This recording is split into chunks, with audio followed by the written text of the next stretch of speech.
This is the story of how we, as South Africans, can kill load shedding tomorrow.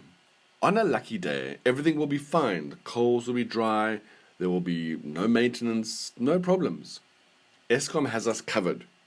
We've got Wi-Fi, we're happy. There's no load shedding. All of the houses, shops, factories and businesses in South Africa have all the power they need.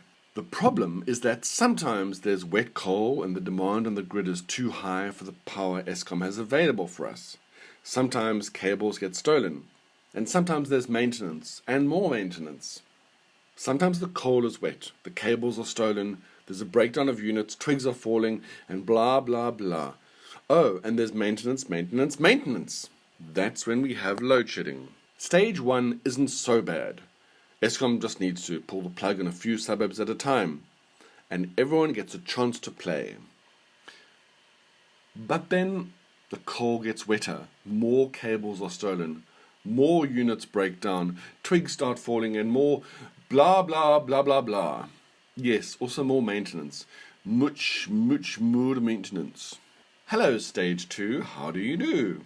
Stage 2 is twice as cool as Stage 1, as we all get to have some extra time with our power cut.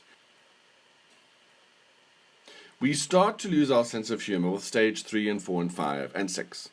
Then it's not fun anymore. The problem is that we think there's nothing we can do ourselves because, hey, I don't know about you, but I sure can't afford to board a power station. But there is something we can do. We can load share. Well, what is it that we as citizens of South Africa can do at that point? Instead of Eskom cutting entire suburbs off one by one to save that 10% of electricity, why don't we all cut our usage by 10% by turning off lights and appliances and avoiding using those big energy guzzlers? Eskom can either turn 10% of houses off at a time, or we could all cut back on our usage by 10%.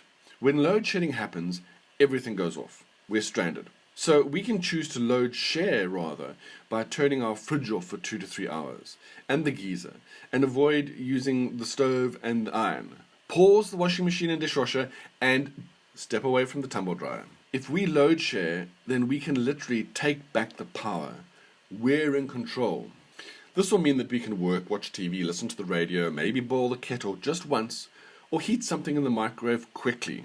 Instead of waiting for more power stations to be built, let's all rather cut our power usage when there's an overload.